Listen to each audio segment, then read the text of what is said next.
In Plato's dialogues, Critias and Timaeus, he talks about a strange place called Atlantis. According to him, Atlantis was a powerful and advanced civilization located somewhere near the Pillars of Hercules, what we now know as the Strait of Gibraltar. It was ruled by a series of kings descended from the god Poseidon and was renowned for its wealth, military prowess, and sophisticated society.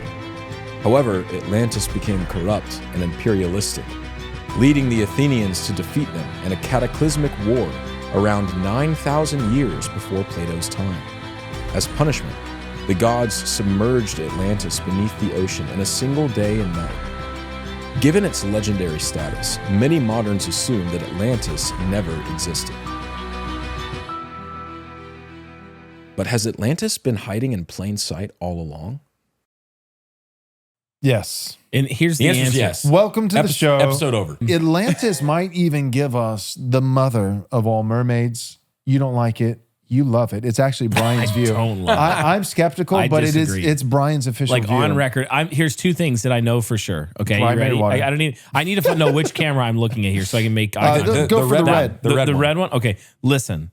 Two things are sure. We know where Atlantis was. Yes. Without a doubt. No doubt. And number two, Joel is wrong about the mother of the mermaids. Okay, well, I'm not even saying it's my view, but I'll give it, but number three, Are we just diving primary right in? water is legit. Oh, yeah. Yeah, all number three three, of us, all three of us primary agree. water. Look, primary water is not even a theory We're at not this done. point. Gospel of Jesus Christ, 100%. 100%. It's not even close. The number of times you guys have used Primary this, water? it's making me uncomfortable. Primary water also 100%. Not importance, but same we've learned our level lesson. of certainty. Wait, you just went up to 100.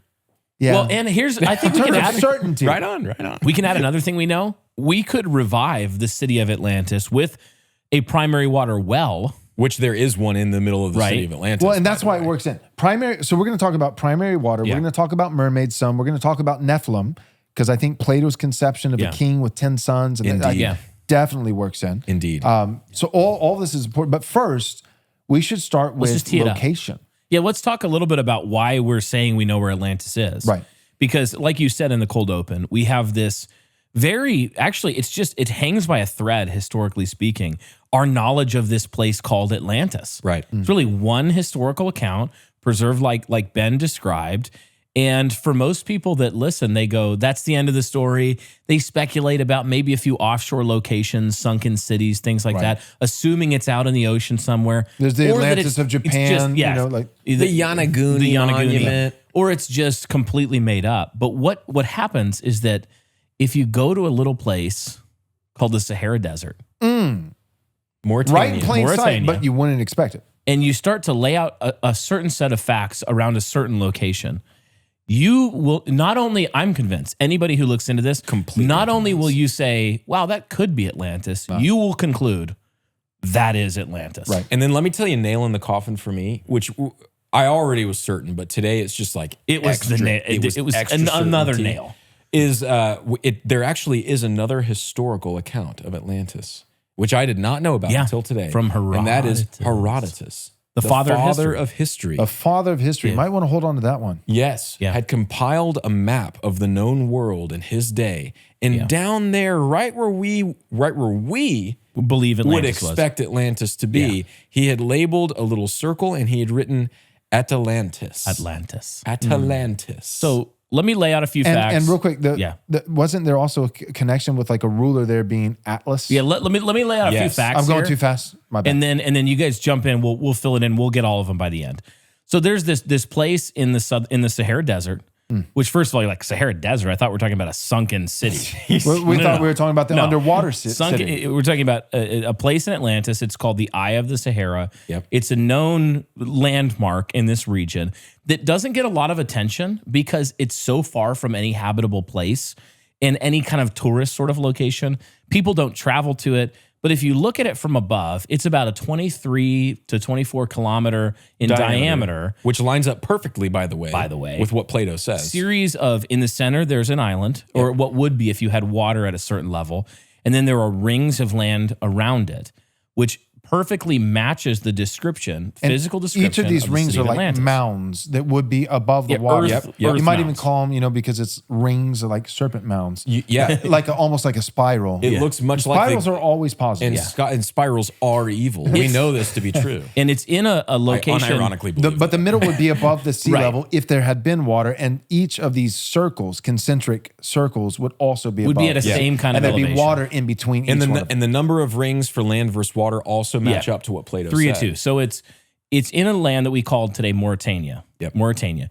And surrounding it, there are mountains called the Atlas Mountains. Now, Atlantis just means the city of Atlas. Right. That's what it means. And in legend, the original king of Atlantis was a man named Atlas. Who was Atlas? Atlas was a Nephilim. He was a Nephilim. Straight up. Straight up. He come was on. the son He of was a Nephilim. Poseidon, who was a fallen watcher, yeah. who literally, according to the legend, Poseidon takes to wife a mortal woman named Cleito. And has 10 the sons. mother of mermaids. According to Joel, the mother of mermaids. According to Joel. The mother of Nephilim, but also mermaids. And mermaids. They had 10 sons. So anyway, The first mermaid. Yeah. Go 10 ahead. sons who ruled the kingdoms. Brian's position, not mine. who ruled the realms. And what's fascinating about this, so this is supposedly a legendary account here, but Mauritania has a people that are now known as more the Berber people. I think they became even Islamic at some point in later history. they used to be called the Muri people. But before that, in the Mori people, and guess, Ben, just tell us, who was, according to their own history, the first king of the Moray people? It was a fella named Atlas. Oh my goodness. They say that their first king was this legendary demigod figure named Atlas. Named Atlas. And the ruler of the capital city of the Atlantean Empire, which was Atlantis, was Atlas, the Nephilim child of Poseidon and Cleito. Their words. Okay, so real quick. So do we have any documentation that says Poseidon was the father of Atlas? Yes. Tell me. Well, like Homer, Okay. Ovid in the, Gotcha. in the Metamorphoses. And say the guy, father of Herodotus. Father of history. Herodotus, father of history. And how much does he predate Plato?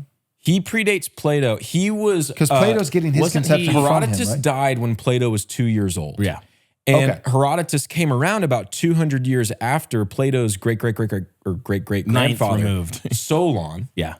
who was the one who went to To Alexandria and learned about this legend of Yeah, of learned about it Atlantis. from, Okay. which at that point So supposedly Plato was is actually in the 9,000. lineage of a guy who's before Yeah. the father of history. I'm not Yeah. even going to try to pronounce the Herodotus. but Herodotus. There we go. Herodotus. If you remind me each individual time I'm going to Yeah, say it, we're- then that would we're be Just think perfect. of Golden. Herod and then Otis.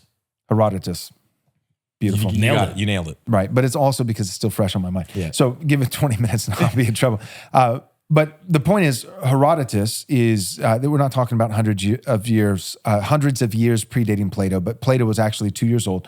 But in Plato's lineage, not the father of history, in Plato's lineage, you've got back before Herodotus is Solon, and he went to Alexandria, and that's where he discovered Yes. the legend of And this was which 2600 really BC. probably not legend. He Or, I mean, discovered the 600 history, The history of Atlantis. of Atlantis. Well, he at that received time. it from the Egyptian priest as history. as And historical narrative. and This was in around 600-ish BC, Okay. 2,600 years ago. So further, now this is a desert region. Right. Obviously, but surrounding Something happened. the physical description Solon preserves has many, many very specific and particular physical characteristics. It's surrounded by a mountain range on a certain side that has rivers running down into it. The northern Atlas Mountains have rivers that come down. River basins that are now bone dry, Right, it's all but dry clearly carved out by Right, rivers. yeah, they were there. Out of the southern entrance now, then the water flows out. Clearly, this is exactly what we see when we look over this landscape. We see the landscape as well. Looks like it had been catastrophically deluged with extraordinary amounts of running water. I can't think of a Almost as single if event. there Is there an event in history It's hard to where say. think of a single lots of one. water quickly? Let's see if we can get Ken Ham on the phone. Also, He can solve this for us. the timeline would add up. So when Solon came around, It's a global flood, Solon, yeah, Just by the not way, local. is Noah's flood. not local, Gavin, but global. I'm sorry. Portland yeah. hardest hit. Hardest So hit. Solon said that I believe it was 9,000 years before his time. Yeah, which would have been about 11,000 something. Right, which I doubt those I doubt those numbers as completely accurate because I think that the Bible is right about how holy the earth Wow, is. it's 3,000 the years fact is, before it was a long time before Solon, who was a long time before Plato, who's a long time before us. And so it's very reasonable, and I genuinely mean this. It's going to sound like I'm joking. It's very reasonable to say that Atlantis was an antediluvian, a pre-flood city. That's all that means, pre-flood. Ruled by a Nephilim king that was highly advanced. Yeah. And real quick, Nephilim, what we're saying there is Atlas would be the Nephilim king. Atlas was the Nephilim. And to be Nephilim, that means he had a human mother who married and procreated with a fallen angel father. Yes. That would be Poseidon. Poseidon. Some of these fallen angels, we believe that they were princes, spiritual princes, rulers, given dominion over principalities. The principalities are not a thing, but rather a place. Think of principalities in the same way you would think of provinces in Canada or regions or states.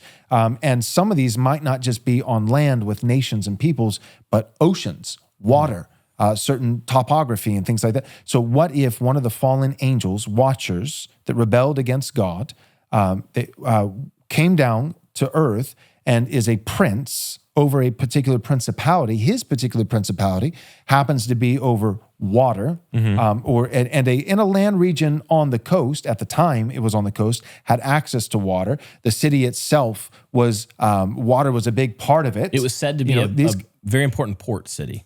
Very important port city. And so this is Poseidon. And that he actually does have power over wind and waves, not to the degree that Jesus, who is he, the disciples say, who can command the winds and waves and they obey him. But we know that Satan in the book of Job had authority to cause a great wind to make the house of Job's children collapse from a wind, nature, a wind, and kill them. So it's not that Jesus alone, that God alone has power over wind and waves. He has the supreme power over wind and waves. So the idea that one of these watchers, fallen angels, over a particular reason, a region, a port city dealing with water, and that fallen angel would be a water type power over waves and water, Poseidon, and that he marries a human woman and has a half fallen angel, half human child that becomes the king of the city, Atlas. Who then has 10 sons. No. Right? No.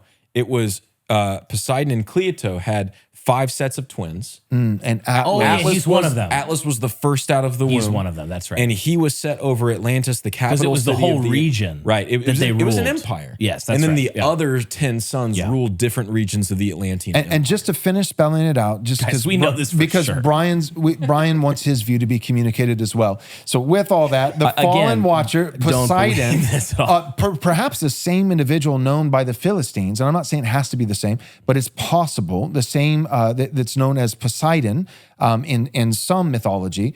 Greek mythology. Greek mythology is this fallen angel, but then known to the Philistines as Dagon, the fish to the Romans as Neptune. Yep, as Neptune, exactly. So this is real. The biblical account actually, the biblical narrative accounts for this. And then, the wife, the human wife, Cleito. So now this is the last part that I personally am skeptical of, but Brian believes it 100%. Again, exact opposite of what he just said. I'm glad that everyone knows that I don't think this is legit. But it's worth they're mentioning. Confused now. It's worth mentioning. Okay, so I don't believe it 100% either. I'm joking about Brian. He doesn't believe it. I think that it's within the realm of possibility, but I'm not even giving it 50%. But Enoch says, now Enoch is not canon, and it's not just because of Constantine and the Council of Nicaea cheated. I think there are actual reasons. I believe that we have the Bible. God didn't make a mistake. The same Holy Spirit who inspires the writing of the text preserved it. It. That this was supernatural. That there were wicked men who would love to corrupt it, but God didn't let them. So my trust is not in men. My trust is in God preserving his word to us for these 2,000 years. Praise God. So Enoch, although it's not infallible, inspired, canonical text, you still have Peter and Jude. You have biblical authors in their biblical text that is inspired, reference it as credible. About this situation, about the Watchers and the Nephilim. Exactly. Now, they don't reference it about the mermaid situation. Right. Too bad. Bummer. It bums me out. If only. If only. So this could be a portion of Enoch that is untrue, or at least at minimum, it should be viewed by us as a portion of Enoch that could be untrue. I think Enoch preserved popular oral tradition Right. about many legendary aspects of the world that have been garbled through the generations in similar ways to many of the ancient mythologies. But Enoch did it because it was closer to some of the primary sources with greater purity than others, which is why I think the New Testament authors cite certain portions of it. But not all. But to be clear, none of us, we kid, but none of us are saying Enoch should be taken. Yeah. You know, Word for word, yeah. a lot of it we would look at and go, Enoch, what was he? He was on some ayahuasca. Right. So all that being said, one thing that Enoch says about, because you always think, okay, so the fallen angels, what happened to them? Right? Okay, well, they tried to start a hybrid race, and that's where, the Nephilim come from and the giants. And then, those who engaged in this unholy union were locked in gloomy dungeons. We know what happened to the fallen angels. Right. What happened to their offspring, right? Their posterity. Well, first generation, that's the Nephilim. Think of like Hercules. I think Hercules was real. He's like a demigod, half god, lowercase g, fallen angel, and part man, and this kind of idea. And great men of renown with great Inspired strength and Gilgamesh great size and Gilgamesh. Totally.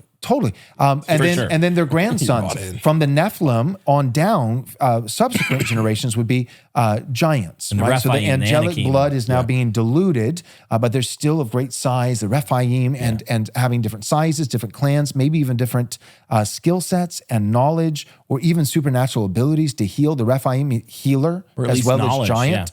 At least knowledge, at least skill set. That's certainly plausible.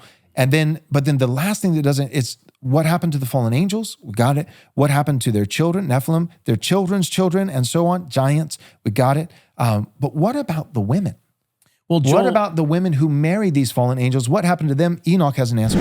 Real quick, before we continue with the show, you need to be aware that you're merely watching one episode of what's actually a 10-part series covering all things under the banner of high strangeness. The 10 episodes include the following. Number 1, the Lost City of Atlantis has just recently been discovered. Episode number 2, Hollow Earth, the last living dragons, and primary water. Episode number 3, biblical giants, their clans, sizes, and supernatural abilities. Episode number 4, mythological giants. Hercules was actually a Nephilim. Episode number 5, everyone has been wrong about Bigfoot. Episode number 6, fairies, the elemental spirits. Episode number 7, the biblical case for the existence of mermaids. Episode number 8, ghost. That's not your grandma, that's a demon.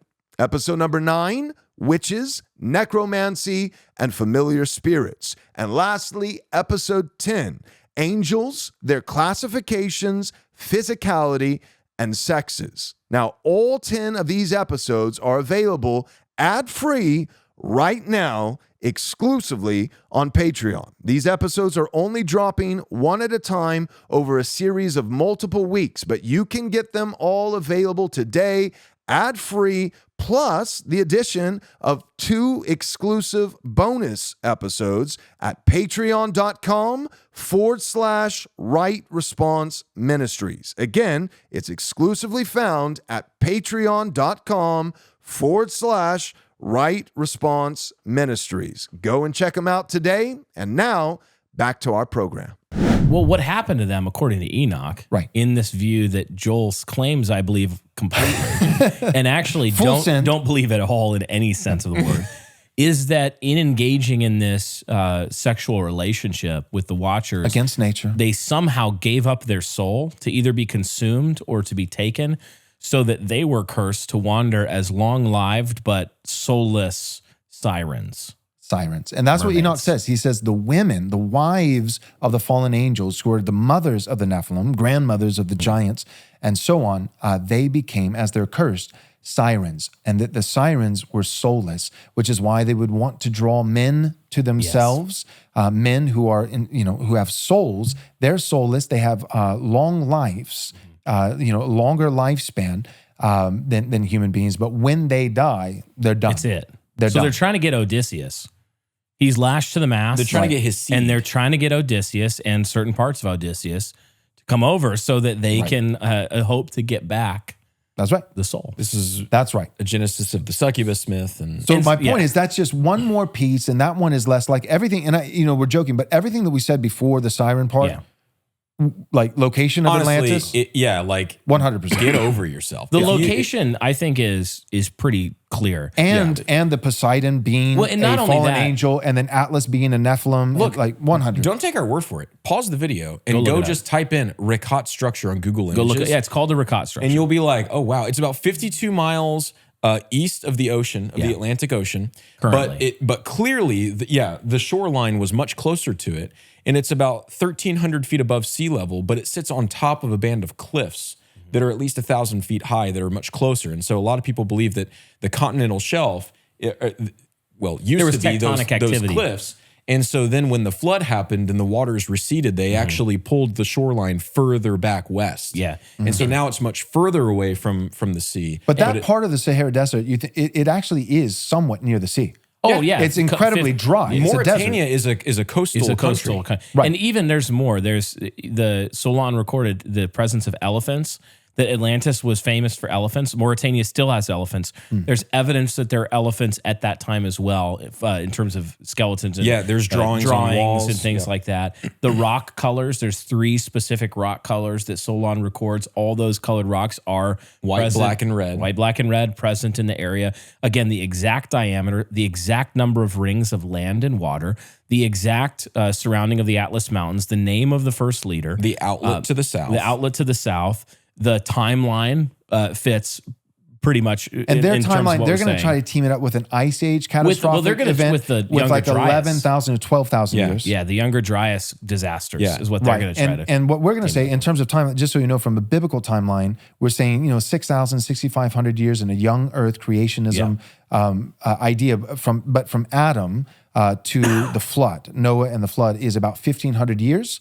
So that's about 4,500 years in our past.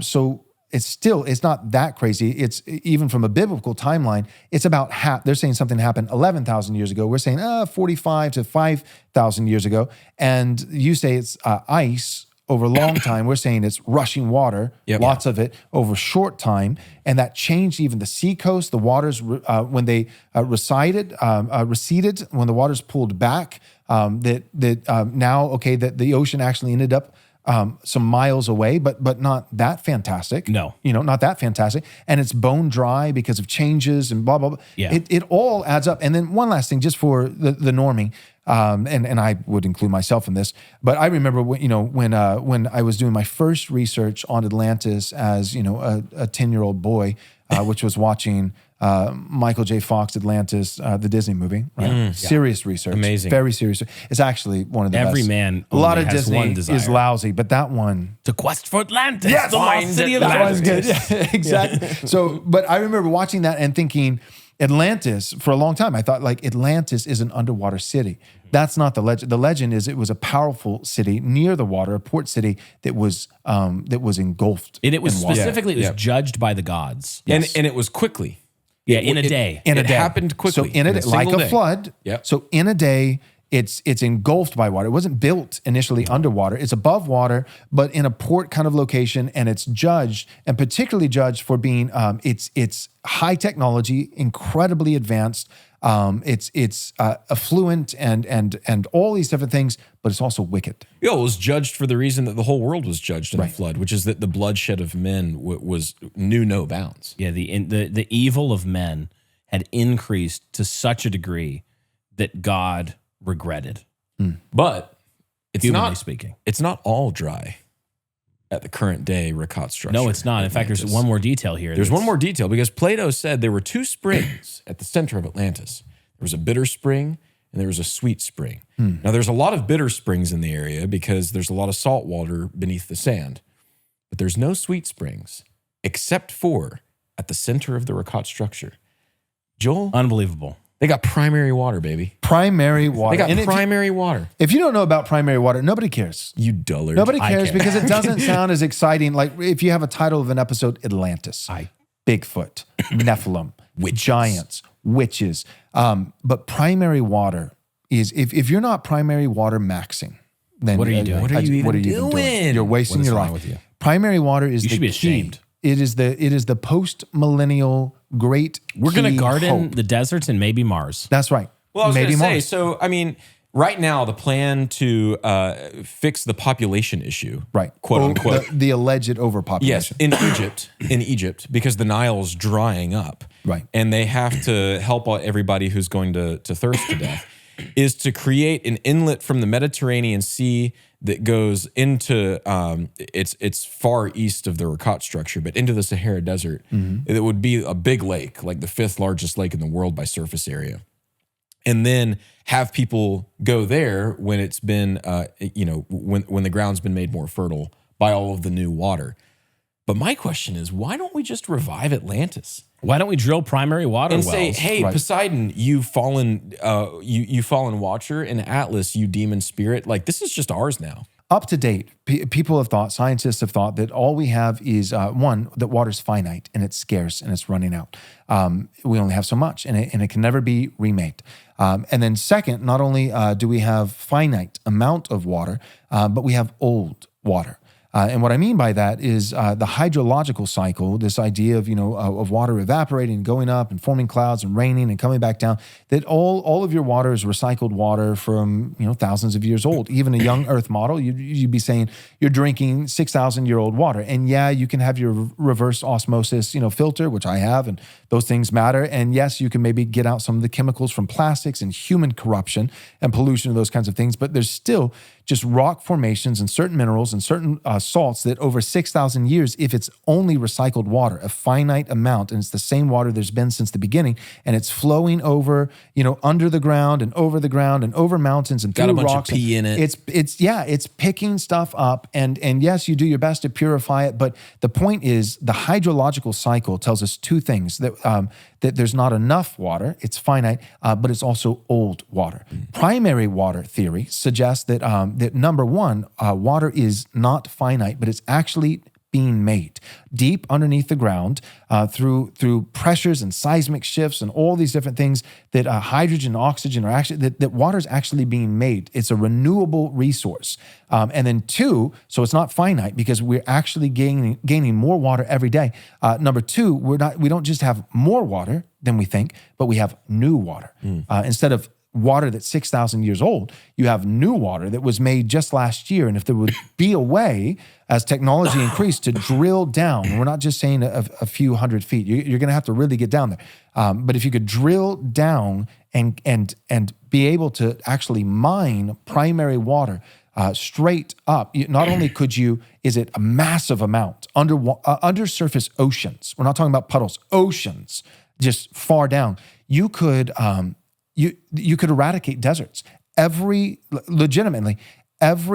least conceptually, every place in the world could be rainforest, basically. And as it pertains to human beings, this is just one other application, but it could be the secret without medicine that has been corrupt. Not all medicine, but lots of medicine, it's just a trade. It's like, hey, we'll fix we'll fix this, your cancer problem, but we'll give you this other disease, Instead of medicine that maybe heals your sickness there, but creates another problem there, it'll fix your heart, but ruin your liver.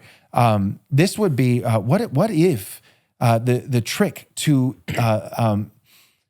lengthening human lifespans, like Isaiah 65, this is before the final return of Christ, because people are still dying, but it says the youth will die at 100. Meaning that 100 would be, that dude was young. And what if the way to elongate lifespans is not by some of the corrupt medicine that we do today, but actual natural solutions that God baked into the pie, the world that he made? We just haven't reached it yet. And what if the drop-off in lifespans that you see in the biblical narrative, they get shorter and shorter and shorter, is because the water is getting older and older and older? But if we could get new water, I want to call below this the surface, the Joel Webbin Fountain of Youth theory. it's the fountain Number of youth, one. not in a specific locale, but it's actually worldwide. And the other thing You just that I have to was be able gonna to say, access Fountain it. of Couth. I just want somebody to look at me the way Joel Webbin looks at primary water. You know that I do. Nothing gets Joel Webbin more amped than Primary water is exciting. Because we did a whole episode for about an hour and a half on primary water, I had to and do it I get again. the sense right now Joel's ready to do round two. But that's it. That was round two. I'm done. That's all I'll say. Go check out the I'm with other you. Well, episode. no, it is compelling though that you had this. It's wild. This It's so wild. antediluvian city that's just at this point. It's just confirmed. I have literally Atlantis zero doubt. is in the my Rickott mind. structure. Yeah, that is Atlantis. Yes, and it was a pre-flood society ruled by a Nephilim, and they had maybe a primary water spring at Source. the center, Right. and they all lived for a very long time. Right. So I don't know. That's it. Look, There really could be something to When it. you say I don't know, You I do do. know. Well, you do I, know. I That's say it. I say I don't know in the sense of like. So of course I know. Right. You know what I mean? What we're but saying you do. is- It's we like know. when someone says yeah, no, it means no. Yeah, no, But when we someone do says believe. no, yeah, it means No, yeah. yeah. Yeah. Means yes. Yeah. Yeah, that's a yes. That's right. Bro, we're so back. We've never been more so back right now because we just figured out where Atlantis is, the secret to lengthening lifespans, and beautifying the earth. and also a kingdom that's going to be reclaimed by Christendom. And it's going to be named with its New former Numenor. glory, but better and holy. Yes, And and honoring Jesus. Numenor is not going to fall. It's, New Numenor. it's not going to be a Calabash. It's like New York. New Numenor. Numenor. Yeah, except it's like And we're understanding, Be in careful. all this, we were able to understand Atlantis, primary water, a little bit of hollow earth theory, Yeah. the rebeautification of the world, getting lifespans lengthened again with a fulfillment of Isaiah 65, understanding Nephilim, understanding giants, Yeah. and we arrived at a perfect biblical understanding of mermaids. Now- and can I add one more thing too? I was just going to say you guys didn't even appreciate the joke. I said, and we got we mermaids. did. We figured mermaids out allegedly. I was busy thinking about what I was going to say Sorry. instead of listening. So, I- no, I'm sorry. I want to also just say and posit that Atlantis is not the only such city, Dude, in the ancient world. Yes. Were you about to say the same thing? I was literally about to say the same well, thing. it's because we are the same person, Right. Yeah. So You're wearing the same There are- jacket, same shirt. Same It's, shirt. it's Same honestly a pants. little uncomfortable. yeah, there And are a lot of I people feel think- like I should sit in between you just a lot we of have the people same think amount that of we're, riz. yeah, a lot of people think that we're brothers too. yeah, there you which go. we are in Christ. But we're not. But I do think if you look at the record, you can go all around the world and you're going to find, especially antediluvian, in my view, before the flood. as well as you'll find other echoes throughout history after that. But this isn't a tale that would just happened there in the Sahara, Right. in Atlantis. This happened in cities and empires all around the world. In fact, it's one of the reasons that I so appreciate N.D. Wilson's Ashtown Burial series, which is a fictional story, but it includes many of these cast of characters. In his story, he calls them transmortals, but he brings in many of these ancient figures like Nimrod, Gilgamesh. My bad, Gilgamesh. He brings But I these repeat in. myself. And tells the story of everything from the Aztecs to the ancient Atlanteans and beyond, that many places in history, just like we talked about in our patron exclusive, the ayahuasca psychedelics episode. Join Patreon, Go check that out. our Patreon, and you'll be able to see a whole thing on DMT. And yeah. And what we're seeing there is that human beings in this time period, and it still happens in many senses, but they were communing with ancient evil powers, spiritual powers, and they were doing real things on earth with that power in ruling and enslaving worlds and empires, but they were fallen and wicked empires. Right. Like the empire of Babylon and Assyria and Egypt. Right. These are not good men. These are wicked men. And we see partly not just the sin of, it's not just the flesh, it's also the devil. Yes, his morally minions. depraved in terms of human nature having fallen, but also demonic influence. Morally depraved, on the moral level, depraved. But in terms of innovation, technology, advancement, sophistication, these things, it's not just like, oh, wow. Because sometimes you say it in a way that's it's patronizing when you're speaking of the ancients and those who came before. It's like, look at them. These people figured out the wheel. Wow. Aqueducts. Wow, they were very developed. Oh, you made a bow and arrow. But when we say proud of when we say developed, and this is what I think, like somebody like Graham, what's his Graham last name? Hancock in Ancient, or his I think he gets Ancient this right. Apocalypse. Now, yeah, me he too. cannot help but be just enough wrong to ensure that he can keep rejecting the Bible. He hates because Christianity. he hates Christianity. He needs Jesus. But in every he'll be so consistent, and then he forces himself to be inconsistent to deny Christ. Yeah, he doesn't stick the But landing. other than that, in every other instance, he's right. And one of the things that he's been scorned and mocked about is that he believes that previous civilization. He's not just saying, "Oh, there were people a long time ago." What makes him unique, right? Because everybody says that. What makes him unique is he's saying two main things, as I understand it, that there were people a long time ago, and that some of these people, ancient, even further ancient. back. So there were people hundreds of years back who actually were primitive, but then there were people thousands of years back, and they actually get, as you go further back, they get more sophisticated. In his view, this is like 20,000 years. Yes, and in our view, we would be saying what he says is more primitive in the more recent past. We would put that at 2,000 years, 3,000 years, and then what he says is very sophisticated at 20,000 years. We would put that more at like 5,000 years before the flood, and we'd say because of fallen angels giving knowledge and giving that they were highly sophisticated, incredible technology. So these civilizations like Atlantis, like and even after the flood, like Babel, and these kind of Yanaguni. Tronis. Incredibly sophisticated, but lasting before the flood, not just sophisticated, but also people think we have 8 billion people, give or take, right now on the planet. There are some guys who have put, and I think this is absolutely plausible, guys who have put the total world population at the time of the flood at 11 billion. Wow. When you think, and I'm not saying it has to be that, but when you think of elongated lifespans, when you think Adam lived over 900 years, how many, he had Cain, he had Abel, he had Seth, and the Bible says, and then, Adam and Eve had other sons and daughters. Now, you think, oh, yeah, maybe they had another 2 or 3 kids, or 200 or 300 with that kind of lifespan, that kind of fertility. Can you imagine remembering birthdays? Right. And that's just one generation. And then all of them, how many kids do they have? And they're all living this long. Nobody's dying, or very few are dying. And so it's absolutely possible that you have billions, maybe not that exact, 11, but you could have hundreds of millions, maybe a couple billion on the planet at that time, but then also influenced and taught and tutelaged by fallen angels with their knowledge. You have Atlantis could have been incredible. The word soap makes Christian soap. What makes our soap Christian? First and foremost, it is because our soap is good soap, made exclusively from natural and organic ingredients.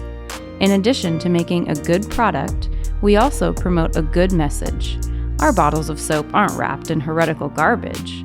They're wrapped in sound doctrine and the infallible truth of Scripture. Lastly, we have a good mission. At The Word Soap, 10% of all our profits go directly to the godly men and women at Abolitionist Rising who are fighting to protect the lives of unborn children. Our product is pure, our message is true, and our mission is pleasing to Christ. So join us. Visit thewordsoap.com today.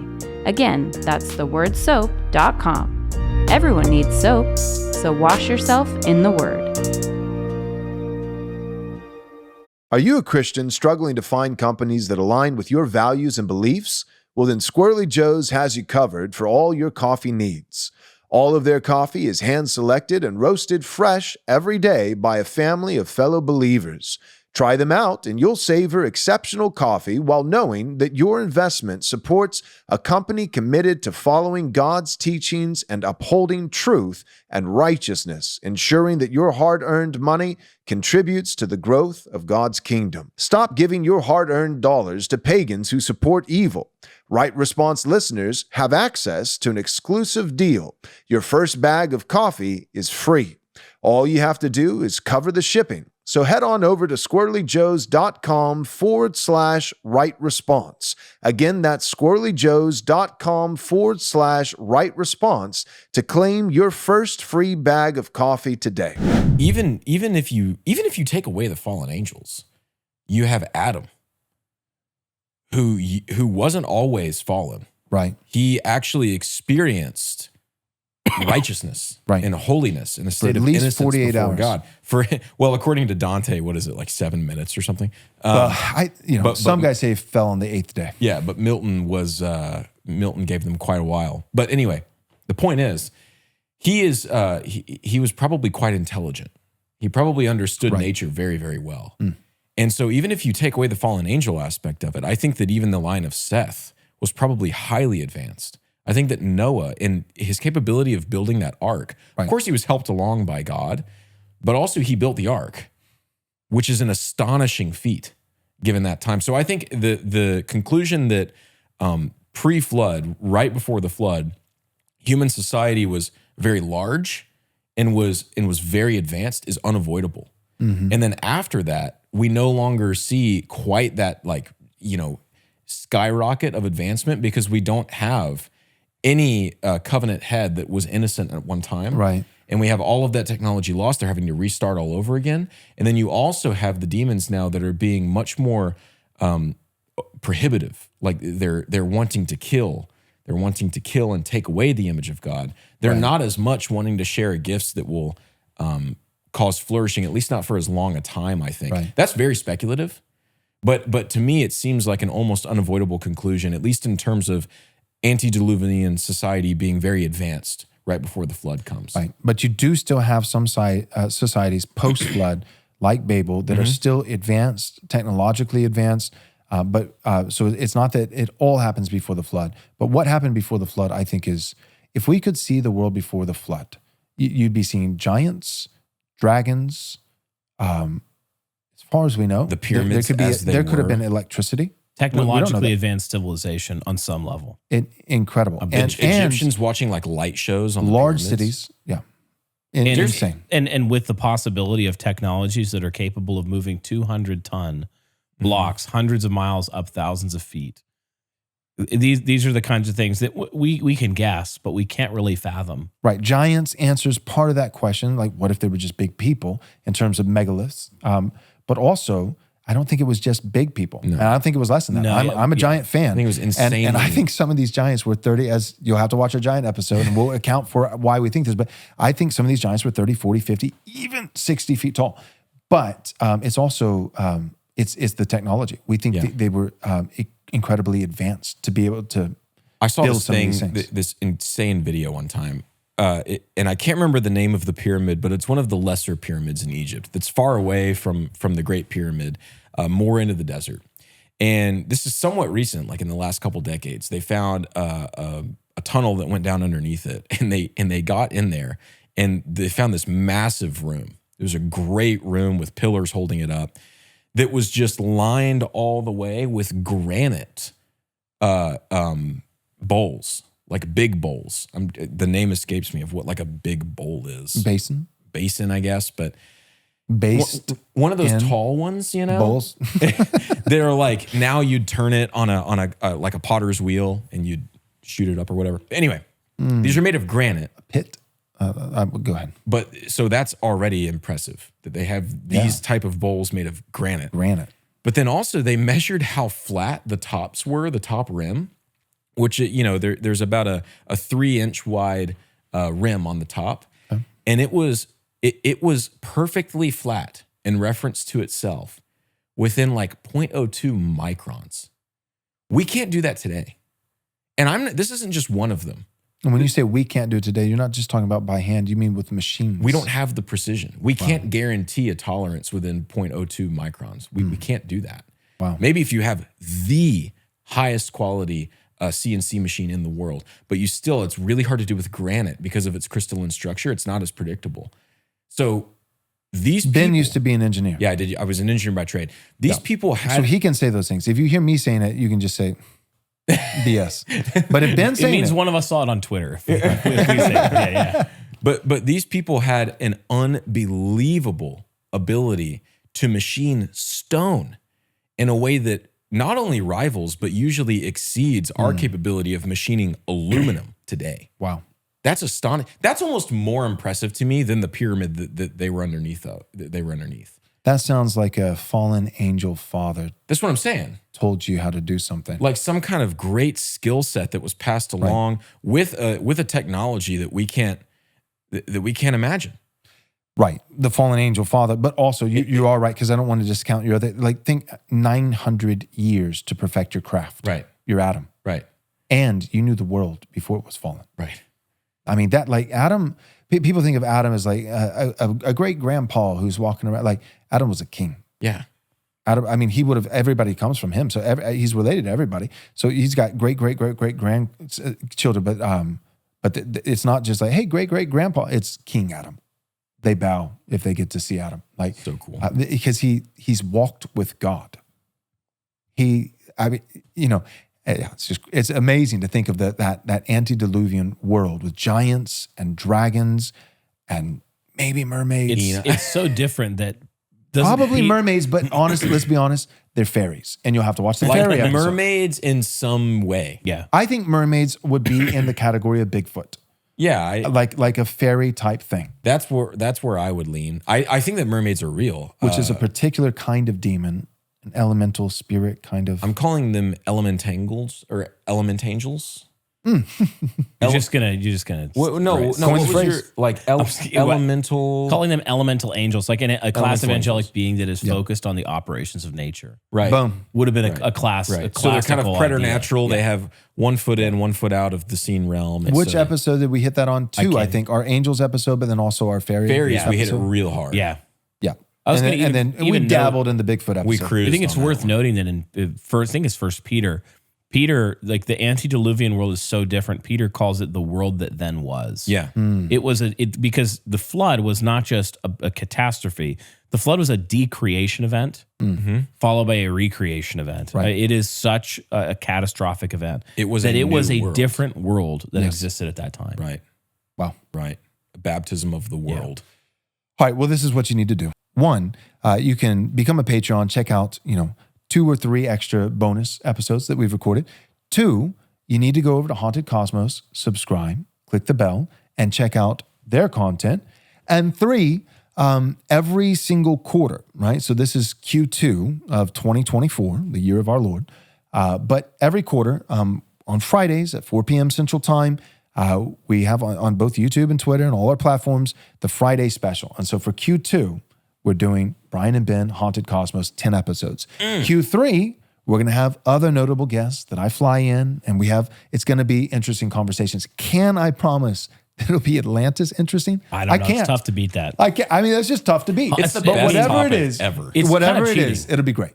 It's kind of cheating that Haunted Cosmos, like when this comes out, April, It'll be April through June. right around. So we're going to be dropping season 3 of Haunted Yeah. Cosmos, which are 10 episode seasons. And we're opening with things like Missing 411, Fairies, Ocean Mysteries. Ocean Mysteries 2.0. We're actually, I'm going to say it right now. We're doing a whole episode in season 3 on different Atlantis type myths. That's right. From around the world to see just how common of Yeah. a trope this really Yeah. is. Right. And potentially how widespread this same situation was. So it's kind of cheating for other topics to try and be as interesting. We don't even have to be that interesting, me and Ben, because we're talking about Atlantis. It's the greatest topic of all. Like it really the is. thing, and the Every Bermuda boy's Triangle, dream. like things every young 8-year-old boy is watching those shows on Discovery Channel or the Travel Channel, and they're like, the Bermuda Triangle is going to be a big problem in my life. I can Really they're need to like, solve or they're this. like, no one's found Atlantis yet. I I'm will going find to. I'm going to be I'm the one going to find it. Atlantis. That's right. And That's I right. did. we did. And I found it. Dream come true. I didn't take it from another YouTuber. The royal I found you it. that includes me. You did take it. You actually found the video. the point is, subscribe to our channel, hit the bell with the right response. Also go over to Haunted Cosmos, subscribe, hit the bell, follow us, follow them. And if you loved the collab, if you liked it, then the solution to that problem is that, Q3, I'm going to have somebody else. Q4, probably have somebody else. But Q5, Hey. Q6, Yeah. we'll have them back. Share We'll it with do all your again. friends so that Joel invites us back. Is there Yeah, a there you go. 6-quartered year? No, Doesn't you're even right. matter. You're right. I know what but you're you saying, get the point. You the get royal the point. quarter. Q1 2025. Well, Q would also be Quinn, not just Quinn. court. Yeah, So, yeah, so there is a Q5 actually. All right. That's right. why I abbreviated it. Yeah. That's what we're saying. All right. Well, thanks for tuning in. God bless. We hope it's been helpful and enjoyable. The world is not just stuff. We live in God's magical world. So true. And it matters. Real quick, right here at the end, I just wanted to remind you to become a member at patreon.com/Right Response Ministries. Exclusively for our Patreon members, we have all 10 episodes, early access, ad-free. Some of my favorite episodes to be looking forward to is episodes that deal with Bigfoot or fairies or ghosts or angels or giants, or particularly our episode on witches. If you want to watch these episodes now, and you want to watch them without any ads, then you've got to join us by becoming a member at patreon.com/Right Response Ministries.